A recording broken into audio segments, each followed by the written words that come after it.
Welcome back to another biking video on doing stuff and filming it. Now, can my Virago be fixed by a YouTube comment? That is the question.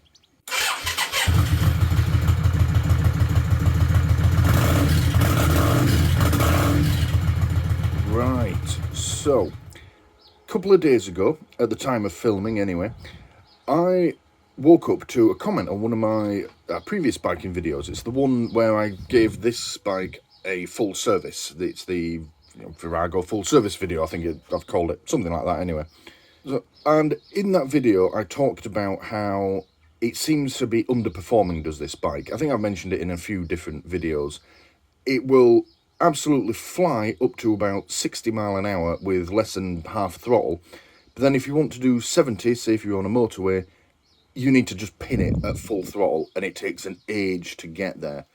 And its top speed, according to the booklet, is supposed to be 100 mile an hour. I don't want to do 100 mile an hour, but I also shouldn't need full throttle to get to 70. Something not quite right there. And I talked about the carburetors on it and how I know nothing about carburetors. They are an absolute mystery to me. And I've been debating whether I just have a go and try and learn and maybe cock it all up, or just take it somewhere and get them to fix it. An extremely eagle-eyed viewer, and I mean like Dr. House level of eagle-eyed viewer. Oh my god, yes, more. Spotted something on my carburetors, which honestly I might never have seen in a million years. It is the tiniest detail, but if they are right, and we're going to find out in this video if they are, it may just solve all my issues. I'm really hoping it does, because it's like 4 screws. I'll just hold here and tell me if you can see what it is. I mean, I'm standing here and it's so obvious now, but at the time, I don't think I'd have ever spotted it without someone pointing it out to me. Let me show you.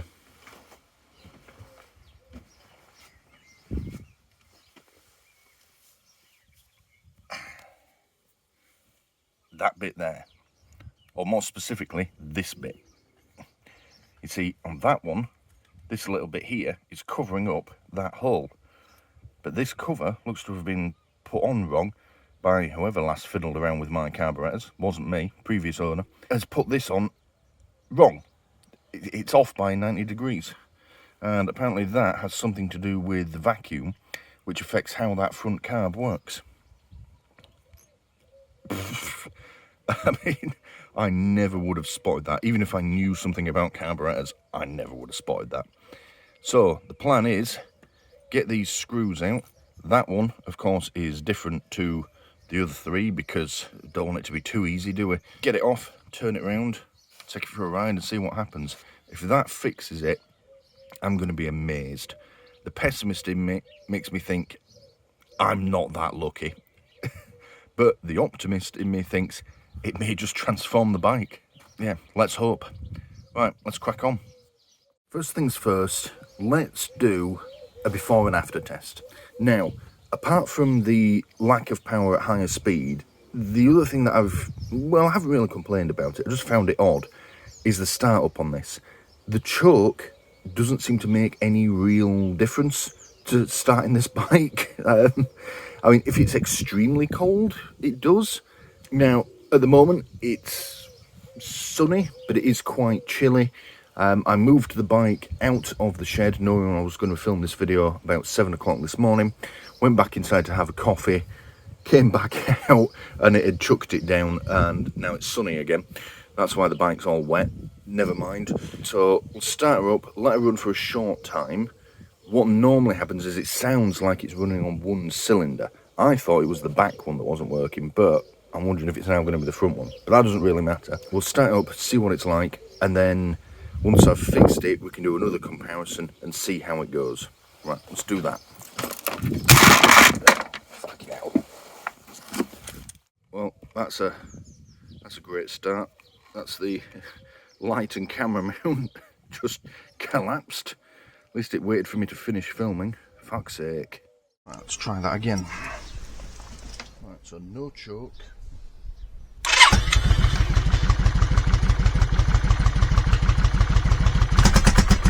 and this is what it's like just about every time until it warms up.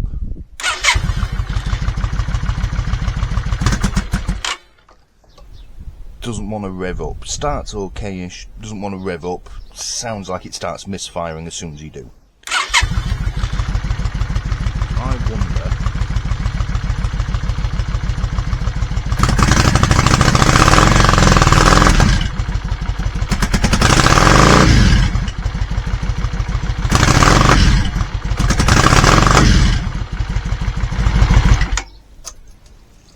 Definitely something not right.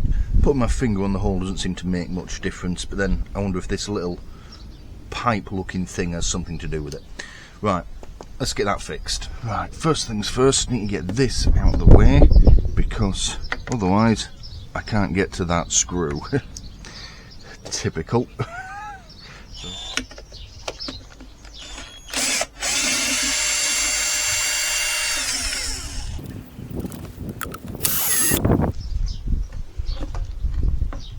That'll do.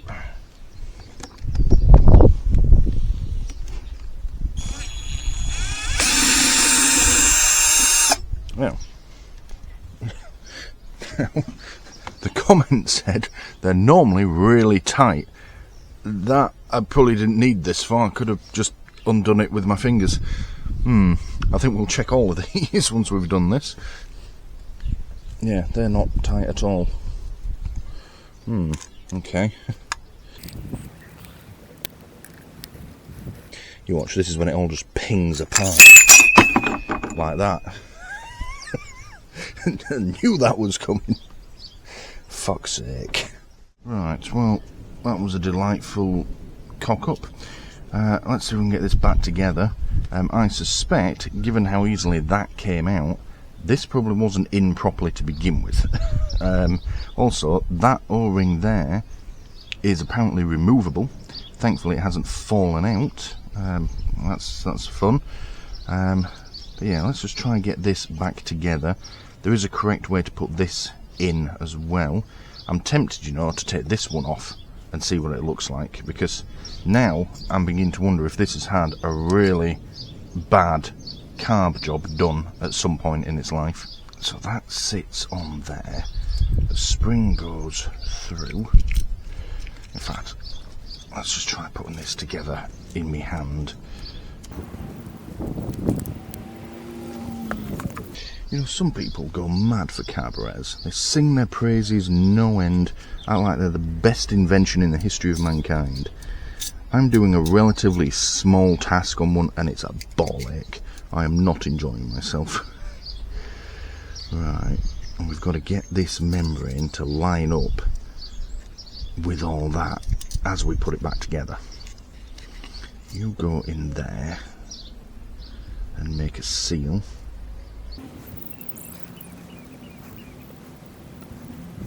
Doesn't want to stay, fucking thing. Right, this goes on there, and I've got to try and get the membrane to stay in place whilst I push this into it. Will it cooperate? Probably not. Oh no, it looks to just slot neatly into place. I honestly thought those little covers were plastic as well, but it turns out they're not. As you could tell by the noise when it went flying all over the floor. Good, it seems to be staying in place even when I take the pressure off. That's what we want. Where are the fucking bolts? Fuck!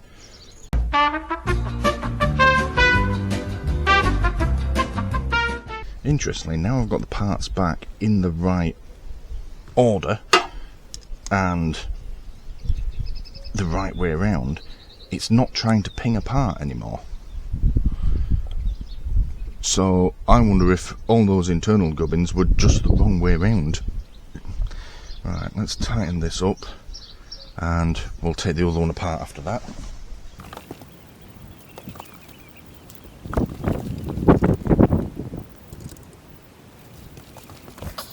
And yes, these are JIS screwdrivers. I think they're featured in one video prior to this, but they only ever get used on this bike for, well, obvious reasons. It's the only Japanese thing I own.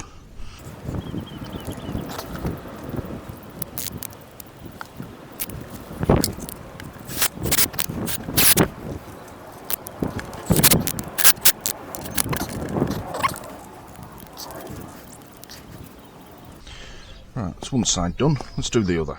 We shall do this one slowly. I don't want a repeat of a few minutes ago.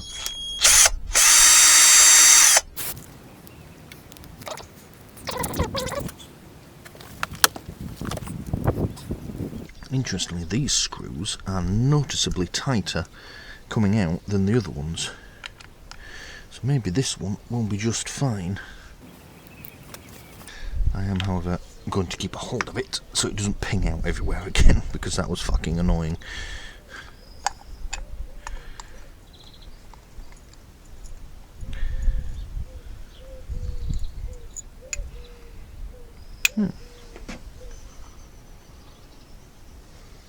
That didn't ping out everywhere, probably because that one was put together properly. Which makes me think someone has had that apart for some reason and not known how to put it back together. Because when that one pinged out, it flung this inner ring out and the diaphragm, which makes me think that everything was piled on top of it. Whereas with this one, you can just take the spring out. It's not actually doing anything to the rest of it. That looks good. That O-ring's in place. There's no rips in this little diaphragm. Right, we'll put that back together.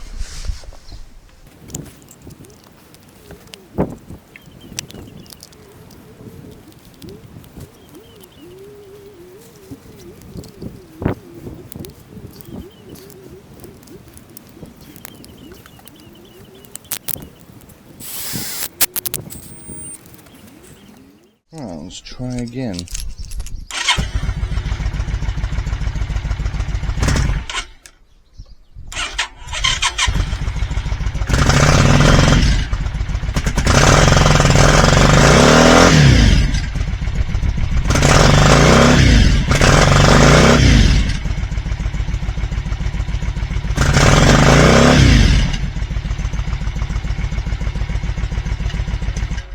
No real change on the start up, still doing that thing of bogging like it's misfiring and then going.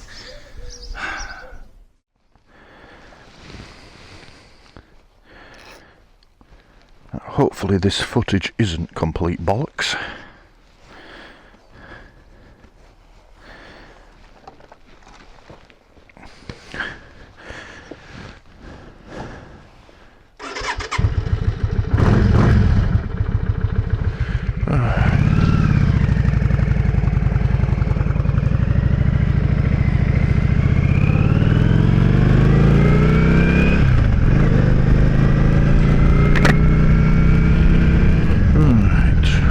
See how things go. So,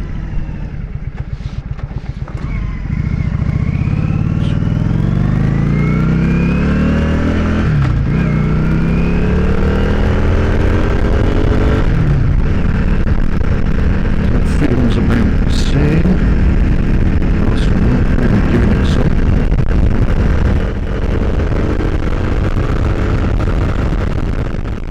Okay, once again I'm going to do this as a voiceover because once again the sound was absolutely unusable on the ride down to the bike night. I don't know why I keep trying, it's obviously not going to be possible with my current setup. The long and short of it is it's not really any different. It didn't really work. The bike felt maybe a little bit perkier up to the usual 60 mile an hour. It's slight though. It'd been a couple of weeks since I last rode it. It's entirely possible it was just the placebo effect as well. Yeah, it was very hard to tell. The top speed of it though hasn't changed. I was really hoping that just fixing that small issue, that carburetor would suddenly start working as it should, a whole lot better, and I'd have a new bike essentially, and it would restore the performance, but it's made no difference. I still think there is an issue with the carburetors. Making this video and doing the work for it has, if anything, reaffirmed that, just the way that it's been so badly put together, especially on the front. I think I am, though, just going to get a professional to do it. At the time of recording, I've got a ride out coming up, then the month after, I've got another even longer ride out coming up, like 250 miles in a day. I also want to try and do a holiday on the bike in the same month. I'm just going to take it to a professional and just get it done by someone who knows. I just am. So yeah, bit of a disappointing end. I'm still eternally grateful to the chap who left the comment. Like I say, I would not have seen that at all, and I'd have taken it to that professional. He'd have probably spotted it straight away and said, well, there's your problem. And it turns out that's not the problem. So at least we're sort of a step further forward, but we're not really. The bike night itself, it was nice to see my friends. It was a bit of a letdown in terms of attendance, unfortunately. Yeah, it was a bit chilly. They just had their big 10th anniversary bike night like a week before, so I think a lot of people just didn't come to this one. A lot probably didn't even know it was on. They assumed that they were going to wait until next month. Not a big deal. Also, I believe there was a couple of other big bike nights on at the same time, so all of that affected attendance. But it was good getting out. They do good burgers when they're there, so can't complain. Right, we'll call that it. Next month, I'm hoping to get the Lifan King back on the road, or at least make some progress towards that goal. But I still haven't built the workshop, so we'll have to see on that. But at the moment, that's the plan. The Lifan King next month, but that might change as well. Alright, that's it. Thank you for watching. See you next time. In we go. Oh, there's a nice screen fan. Not what I'm interested in. There we go. I think I'll go at the back.